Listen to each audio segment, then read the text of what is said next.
FinTech Chatter TV. Presented by Tier 1 People, leaders in FinTech executive search.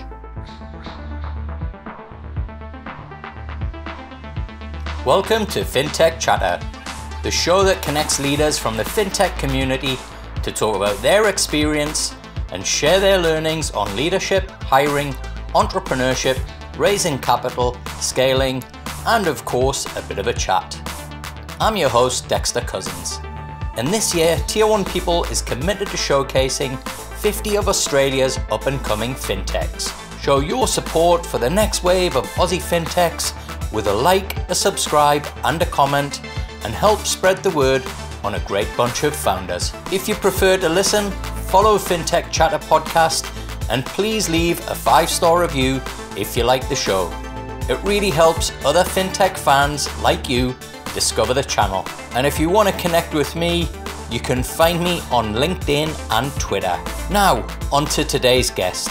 She's someone I call the Super Woman of FinTech. As CEO and co-founder of Paper Plane, chair of FinTech Australia, advisor on payments, and mum of 4, Simone Joyce is what I would describe as a force of nature. Paper Plane is a B2B payments platform bringing together the world of traditional payments, crypto, and real-time payments like Pay2. CBA recently invested in Paper Plane, and I chat to Simone about her lessons in leadership as an entrepreneur. Simone, welcome to the show. Thank you, Dexter. It's a pleasure to be here.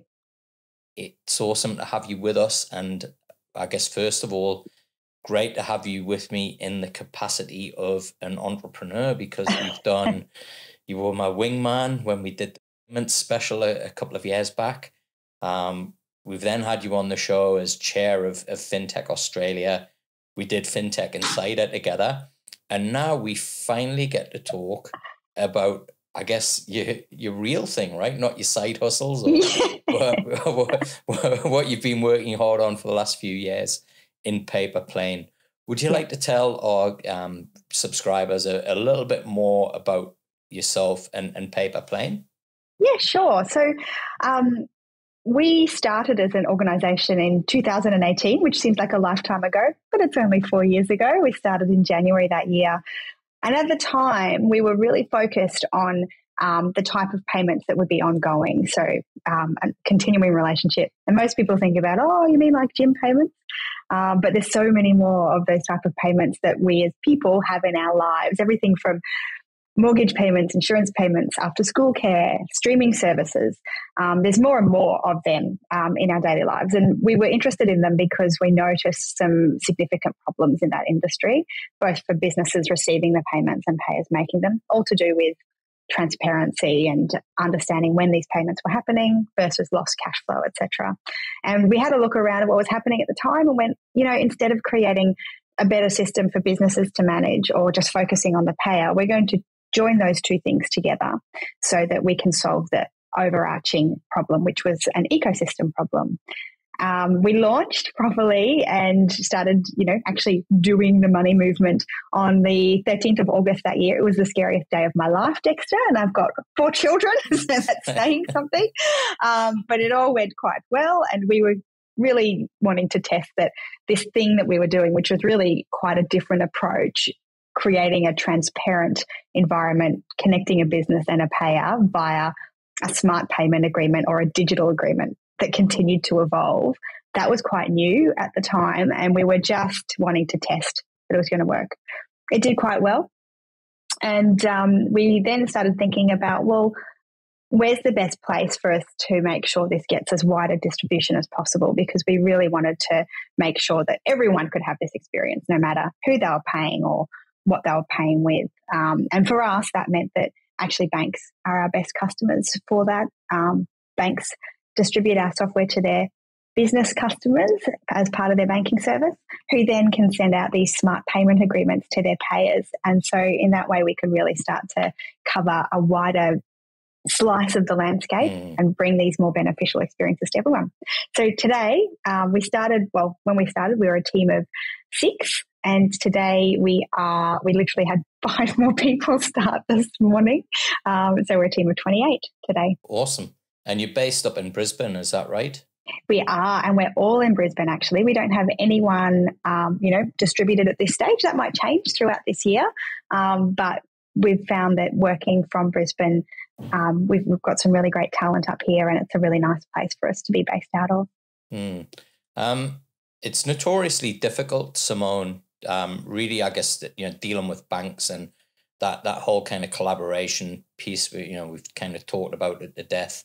How have you found the experience of partnering with banks if they're your key customers? Hugely nerve-wracking, I would say. And temper that with, you need a degree of patience and faith in what you're doing. I think that, it's something that's been discussed so much. So I don't want to spend too much time on it, but the pace of a bank is very different to the pace and the needs of a fintech. So giving ourselves the, scope to go at that pace, slow down a little bit, and maybe just delay a commercial outcome was really important to us. And we kind of structured ourselves around that. But holy moly, it's a process, I tell you. And it's not something that we could have done straight out of the gates, right? When we went first to market, we were engaging directly with businesses. And that's because we couldn't have gone and knocked on the door of a bank and said, "Oh, excuse me, big bank, we've got this thing and we think it'll be really good." Oh, and they would say, "Oh, okay, so show me how it's working." "Oh, we can't. You'd be our first customer." Yeah. That's probably a bridge too far, right? Yeah. What secrets have you got then in order to kind of get traction, get those discussions? And have them to be actually, kind of constructive discussions rather than just be laughed out the room. Yeah. Look, I wish that I could tell you I had this great strategy and here are the secrets. But to be honest, it was really organic and it was a lot of learning as we went. For us, certainly in the Australian market, it might be different when we go to the US. It was really a relationship-driven process. And it was as much us learning about what the bank needed for us to look like and for us to engage with, as us educating the bank about what they needed from us, if that makes sense. It also meant that we had to be quite open to a lot of feedback on requirements. To be a vendor to a bank, you have to be able to look and operate in a particular way, particularly with the way that we are. We form part of the critical infrastructure of a bank when we go in there. And that means that bank's directors are actually personally liable if we have, a cyber incident, for example, or anything goes a bit pear-shaped. Because of the level of criticality we have, that actually comes back to reflect upon the directors. So we need to be operating at quite a high level of security, compliance, and organizational structure to even start those conversations. So having those foundation things ticked off for us was a big investment. Don't get me wrong. It was a big investment and we continue to make that investment all the time. But it meant that we could get past that first level of discussion. I think also, even though we did some things that really weren't our long-term plan, again, coming back to serving businesses directly, it actually then helped us work towards that more strategic long-term plan. So putting those things in place helped us to progress to the next level.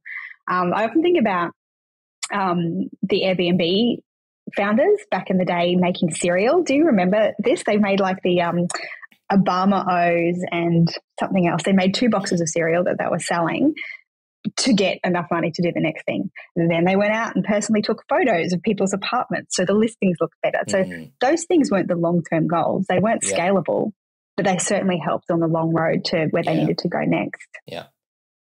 When you look back over the journey so far, Simone, what would you say has been the biggest challenge to date and that you've had to overcome?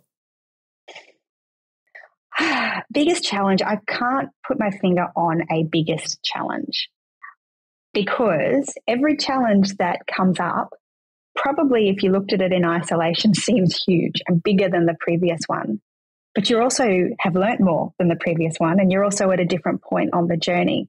So I think that challenges continually come up, but you get better adept at handling them and recognizing your pattern of handling them. And I think that was actually, that's probably the overall biggest challenge, is recognizing what my patterns are in reacting to and dealing with challenges.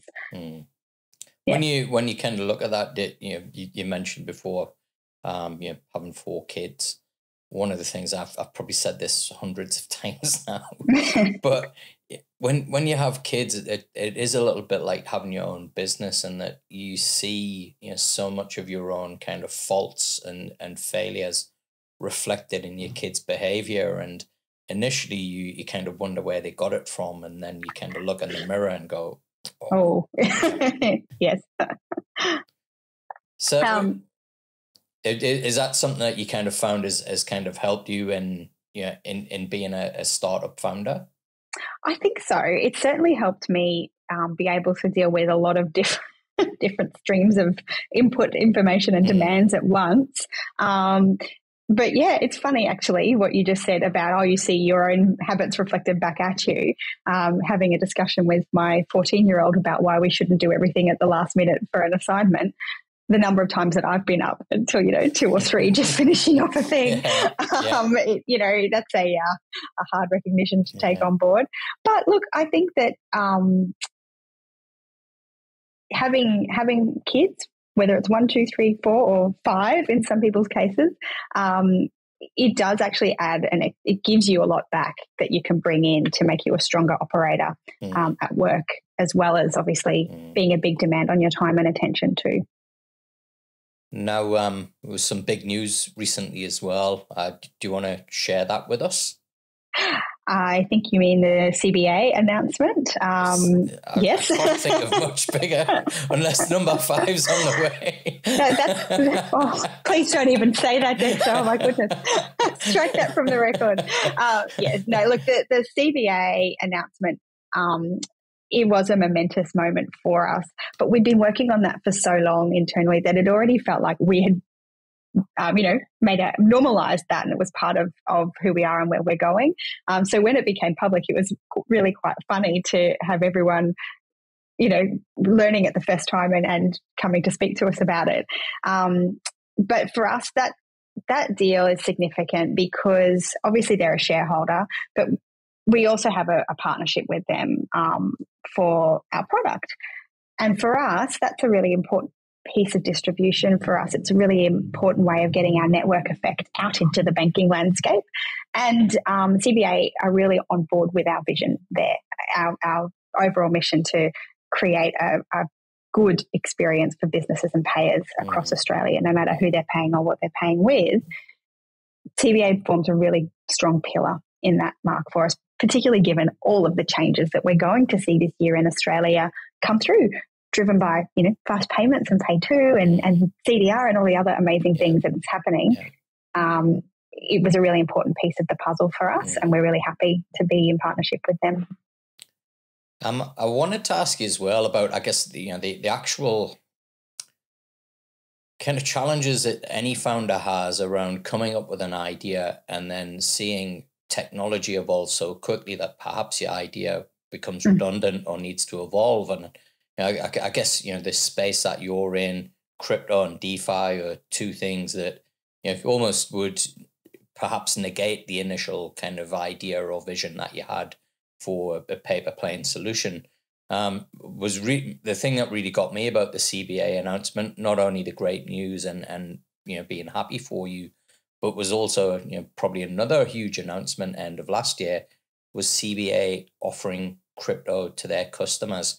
How much do you see that kind of playing a part in your role as a founder and having to kind of continually evolve and look at innovation and know that, hey, as a disruptor, I could be disrupted myself?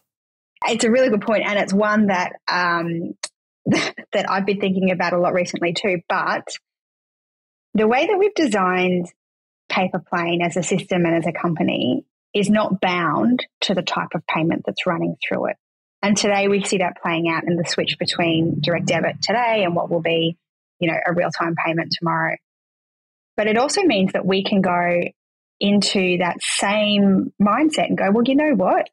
It doesn't matter if the business wants to get paid via crypto. It doesn't matter if the payer wants to link up their crypto wallet and pay their, I don't know, their phone bill with a coin, right? For us, the things that won't change are the fact that people want to have transparency and some extent of autonomy of management over their payments that are going to happen on a frequency, monthly, weekly, whatever. On the other side, you have businesses that need assurance that that payment's going to happen. And if it doesn't happen, their customer is going to be looked after before any type of, recovery type actions happen. That is a service layer that you can plug in any type of payment mechanism into. For us, we see that playing out in its first instance of, we have a partnership with Square that's focused on the North American market. And part of that partnership for us is allowing people to plug in their Cash App. So as a business, you can send out a payment request. The payer on the other end might choose to pay with Visa, MasterCard, Amex, or Cash App. And for us, that will be the first instance of crypto running through our system. So it's actually a really important point that you make. And I think it's actually got a name. I think it's called the innovator's dilemma. And I think that the cycle between live product and innovator's dilemma is shortening and shortening and shortening. And maybe it will continue to do so. Maybe it will, stop at a particular point. But it's something that I'm personally super aware of. And I hope that we've got the formula right, certainly for the next few years anyway. We'll wait and see.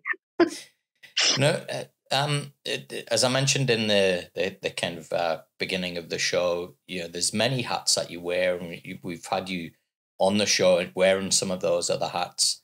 Today, it's the entrepreneur hat. But what I'm really interested is, how did you get to the point of becoming an entrepreneur? Because nobody's born one. Nobody kind of starts out, or very few people start out intentionally to become one. What's your backstory to how you ended up on that path, Simone? Accident and misadventure, Dexter. And I still don't think of myself as an entrepreneur. Growing up in the 80s, that word to me conjured up visions of businessmen with those grey leather slip-on shoes and briefcases. It's not something I ever would apply to myself. So, look, I guess Paper Plane is certainly not my first foray into the world of tech startups. I had a couple more before this that went down in flames, but it wasn't that interesting. It all came about after I moved back from Dubai. I'd had my first 2 children over there. I came back freshly divorced with 2 essentially babies and went, oh, crikey, what am I going to do now? I know, I'll go back to uni. I wanted to do midwifery, and I actually got into that. And then it dawned on me that was mainly shifts. Like, all of the lessons were shift working in a hospital, which does not suit a single mother of 2 young children particularly well. So I switched out to organisational psychology at UQ here in Brisbane. And on campus one day, it was me, like 32, I think I was at the time, with all the young kids. There's this little poster for this thing called iLab, which was a joint venture between UQ and the state government at the time. So I went along and I'd never heard of a tech business before. I'd never heard of this whole world of startups. I had an iPhone, barely knew how to use the thing at the time. And the next minute, I'm absolutely hooked and ended up foregoing my organizational psychology degree to go deeper and deeper into this world of startups, and haven't looked back. It was when I came into the world of payments that something really clicked for me. I went, oh, actually, this is something that really is resonating with me as a really important part of our daily lives that maybe could do with a bit of extra work. Yeah. So it's an amazing story, Simone. And I think what really strikes me is that your interpretation, or what you believed an entrepreneur to be, it's my daughter who's 10, nearly 11. Her idea of an entrepreneur is people like yourself. So it's amazing, right? Funny? To see how perceptions have shifted, and obviously I guess my daughter kind of sees fairly closely the work that I do as well. But it's amazing to see how that then kind of permeates society and changes, I guess, the art of the possible for young minds as well. it's such a positive cycle. And that's why companies and people doing these type of things is super important, because it's not just about that company and that person. It's about the ripples that they create around them. Now, you talked before about it being a workforce that's all in Brisbane. I've got to be honest, in my capacity of, kind of knowing the talent market, it's not an area traditionally where I would have gone for fintech talent. It's great to see that there's now a lot more kind of vibrancy to the scene there in Brisbane. But where did you go to initially go and find talent? Because it's not like you could go and poach them from another fintech there. No. And we are a bit funny about how we go about inviting people to join us. We don't advertise for positions. We're not allowed to post on LinkedIn or anything like that. For us, we really would like people to be recommended to us via our trusted network, because we're really keen on who people are, as equally or sometimes even more importantly than their experience. And we found that if you get the right people on board and truly on board, like really deeply understand what we're doing and why we're doing it, and they have a natural aptitude or a natural enjoyment of, well, let's be honest, most of the people that we work with are engineers. If they enjoy what they do, they're going to be able to pick up. We're rewriting everything in Golang at the moment for a variety of reasons, and we've hired 14 people starting over the next 6 weeks. Maybe 2 of them have ever used Golang before, but that's not the point. The point is that they will grow with us. They'll extend their skill set, and we will really invest in them, and they'll invest back in us as well. And that's what we say is you have to be excellent on 2 fronts. You have to be an excellent person, and you have to believe in the excellence of what you do. And that has helped us to create a really enjoyable culture. It's just lovely. One of our biggest problems at the moment, Dexter, is we all like to have lunch together, and our kitchen's too small for everyone to sit in. Everyone goes and gets their lunch and brings it back. And I have to sit in the cheap seats the other day outside of the kitchen in like one of our little extra tables. We're moving up to a new office where one of the things we've done is build out a really big eating area, because we just like to be around each other. So as the business scales, and you mentioned there, you've gone from 5 people now to 28. What do you see as being maybe some of the challenges that you've got ahead as you continue to grow the business? 5 starters today. I mean, how do you go about managing the scaling challenges of bringing new people in? I get really worried about what I call the speed wobbles, where you're going along, you pick up momentum, and then more people jump into the car and it gets a bit wobbly. And I see that really as because perhaps the new people that came on, they might have come on so suddenly or as quite a big group that they didn't have that really deep embedded experience that you can give when you're smaller. So one of the reasons that we've grown quite slowly comparatively, remember in Brisbane we also have SwiftX, who are amazing, but they are enormous, and they got enormous really quickly. And they've done it quite well from what I can see. They're amazing. We're not quite built like that. So we've been very careful in making sure that as we bring people on, we give them the space to feel like they're really joining the team, and they're not just getting an engineer's handbook and off you go. And also making sure that we don't lose the usness of who we are. Yeah. It's really hard to identify that. It's really hard to write that down. But we're quite protective of that. And that means being really specific about things that might not be working and addressing them quickly. And addressing them in a way that is beneficial for everyone, but does protect our culture. There's a lot of kind of memes out there around hiring, and I think one of the most famous ones is Simon Sinek. You don't hire skills, you hire on attitude, which I think is the biggest piece of nonsense ever. I've been doing this 23 years, and I've never yet found a process which can accurately and consistently measure somebody's attitude. And I'm yet to come across a business that can just completely train a new skill set in a person just because they've got a great attitude. What would you say are the kind of and you touched on this a bit earlier around, this kind of commitment to excellence. But how do you go about identifying kind of those things and those traits in people? As you grow and the network, it becomes less about you being able to just recommend or have recommendations come to you, but there's going to be some strangers kind of come into the group as well.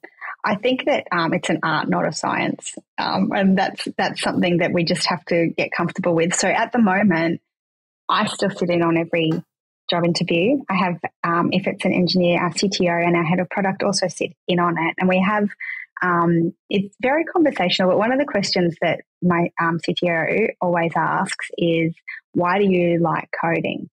And then we watch how the person answers, and there's a certain fervor or spark in some people's eye when they're describing writing code and why they like a particular language or what motivated them to get into it in the first place. And it's really obvious when it's not there, but you couldn't put your finger on it if you're looking at it. It would just feel right. Yeah. That's only going to get us so far. I'm hyper aware of it, and I'm also not sure how to solve that problem yet, Dexter. When we get to the point where, we're X number of people, it's probably not going to be in my capacity to sit in every one of our job interviews. It's probably not important to have, the CTO personally vet every single engineer that comes through. Or maybe it is. I don't know yet.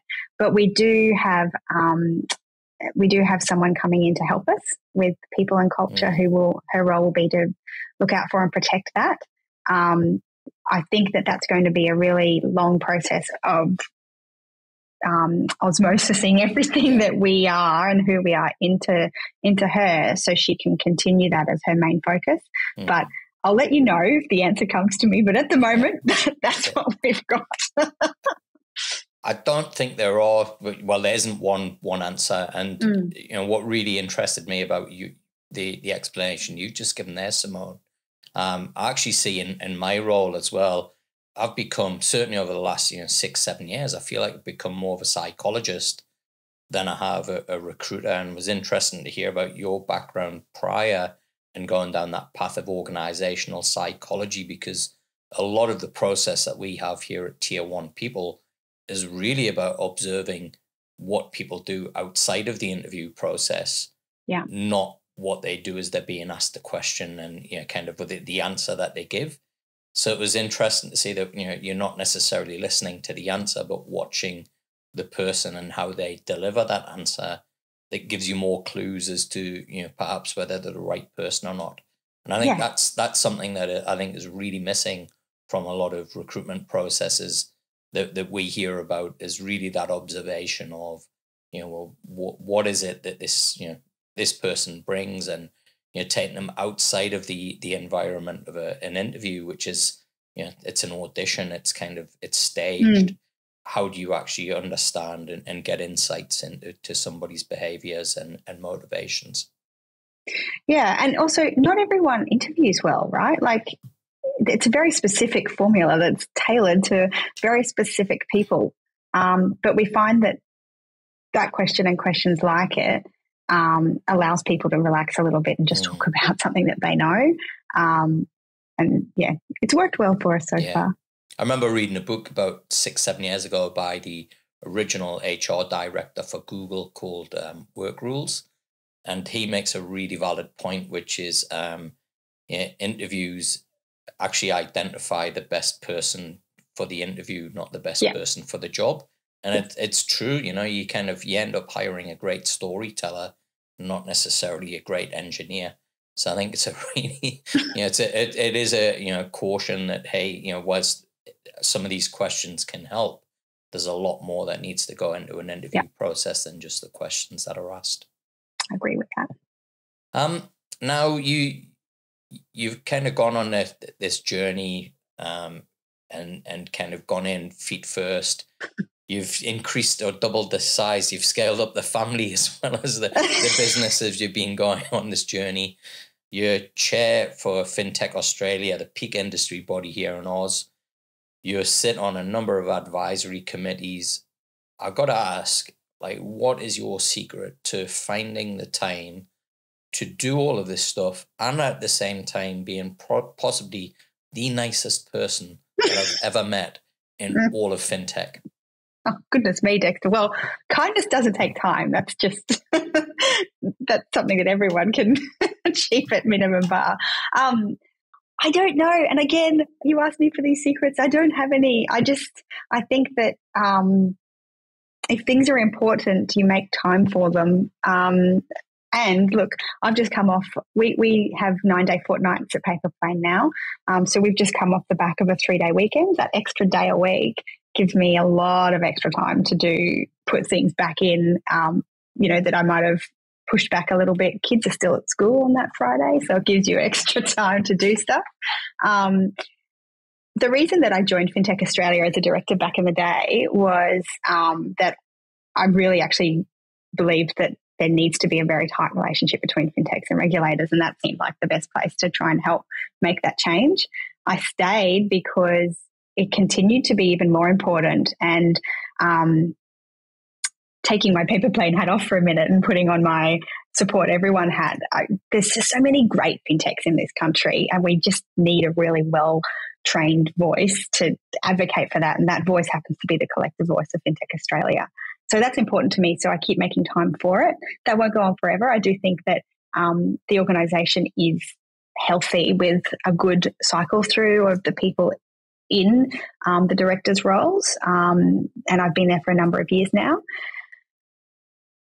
I don't know. You've got 2 kids in a business too, Dexter. You're just as busy as I am. Everyone's really busy, and everyone makes time and finds time to do things. And I'll sleep, in another 10 years, I'll have time to sleep more.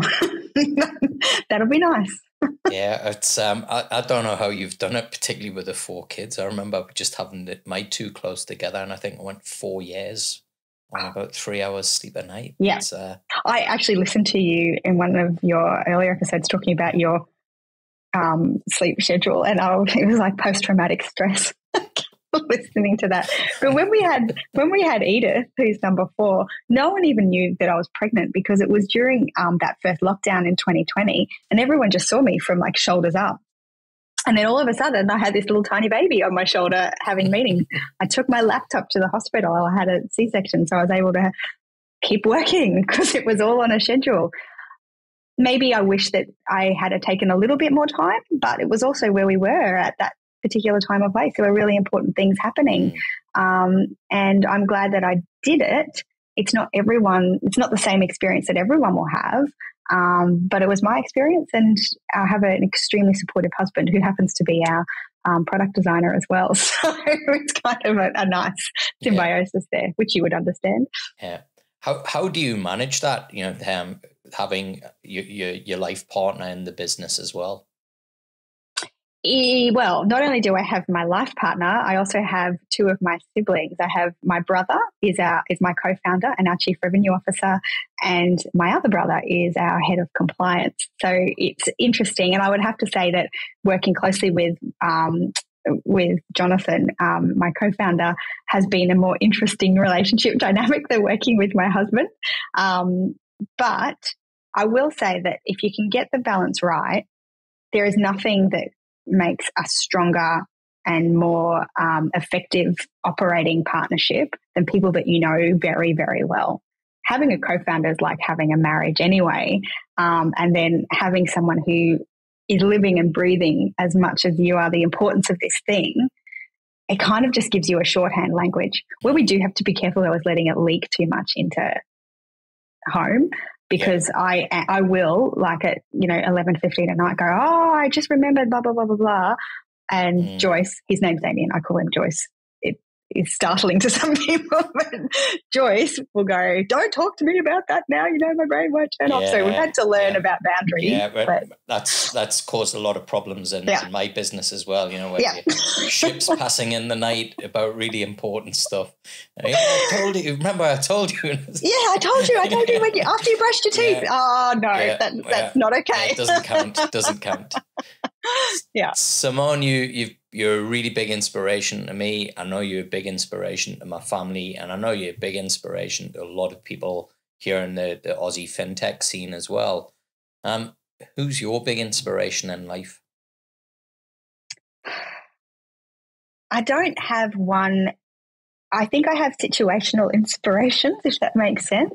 My mum is a huge inspiration to me. She also had 4 kids. My youngest sibling is quite heavily special needs, so she coped with a lot when we were kids, and she was always worked full-time as a teacher. That's a demanding job if there ever was one. Lee Hatton, who I know you've had on your show, she's had an amazing career and she approaches things in a very balanced way. I just think she's amazing. Who else? Oh, look, people, I just, over the Christmas break, I read The Chancellor, which is a book about Angela Merkel. She's incredible. Indra Nooyi, the CEO of PepsiCo. There's so many incredible people out there that you can just magpie little bits and pieces of their experience. But I think we're overly blessed in Australia for inspirational leaders in this space. Awesome. And if you could go back in time, is there anything that you think you would do differently on this paper plane journey? No, because I worry that if you took something away, you wouldn't have a learning from it, if that makes sense. If you delete something, there's a vacuum, and the knowledge that you would have had at that time gets deleted from your brain. So even though some things have been extraordinarily hard, it's still something you had to go through to get to the next stage. So when you look now at the fintech industry here in Oz, which business or which area of fintech has got you really excited right now, and you can't say Paper Plane? Okay. Look, I think I don't want to call out one area. What I want to say is we're at the point of a once in a lifetime, once in a generation shift in how we manage our finances. And that's because of a lot of things. It's because of CDR. It's because of what Web3 will bring us. It's because of the changing landscape of banking. It's all of these things that are going into the mix. And we're really, really seeing a pivot point that we'll look back on. People talk about the Wallace Report payments at the moment. Oh, the last time we reviewed this is the Wallace Report. Actually, it wasn't a huge game change at that time. It's going to be. And we're in it right now, and we're building it. We're shaping it. You're shaping it by putting people in really important positions to shape it.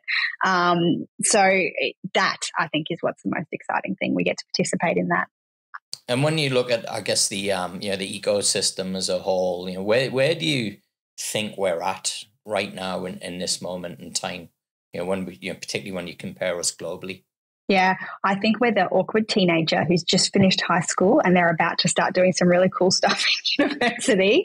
I think we're there. We've come through the early embryonic stage. We've come through the learning about what other jurisdictions are doing.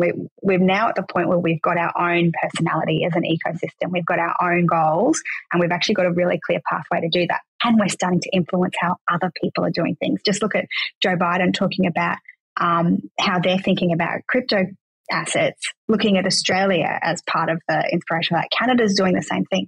The UK kind of did the same thing and started reshaping to follow us. I think that we've maybe been a bit slower off the mark because we've done things in more of a regulatory-led approach, but it's given us such a good foundation that I think we're about to see some very cool stuff happening that will be the envy of the world here and bring a lot of companies in. Awesome. Now, this next 12 months, what have you got in store for us? Well, no more babies, that's for sure. It's going to be, look, Pay2 launches in July. We'll be part of that along with other companies who are doing really interesting things. Zepto, Manuva, I think Hey as a Service might be involved as well. So there's going to be some really cool things that not just the banks, but we as FinTechs and Paper Plane will be doing. Beyond that, we've got to move into a new office. We're growing a little bit bigger. We will have a lot of products live with banks this year. So ultimately, I would like everybody to be able to use part of our software without really realizing they're using our software, because it provides a really good embedded experience for them. That will start really in earnest this year. If there's anybody out there, Simone, who's interested in using Paper Plane as a service and partnering with you, what's the best way for them to reach out? The best way is just to get in contact with me. My email is s@paperplane.com. Super simple and easy. But I'll be able to help with directing you to the right person if it's not me. And there's some seriously good talent listens to this show. If they're interested in potentially joining Paper Plane, what's the best way for them to get in touch? First of all, have a look at our website. It's very cryptic at the moment, but it'll give you more of an idea about how we approach the things that we do. And then same thing, send me an email and we'll see if we can find a spot for you. Well, that wraps up today's show. Thanks so much for joining me, Simone. If you want to follow me, I'm Dexter Cousins on LinkedIn and Twitter. If you did enjoy today's show, make sure you hit the like button, subscribe to the show, and leave us a comment. And you can show your support further by following us on the FinTech Chatter podcast and leaving us a 5-star review. Until the next time, stay safe. FinTech Chatter TV. Presented by Tier 1 People. Leaders in FinTech Executive Search.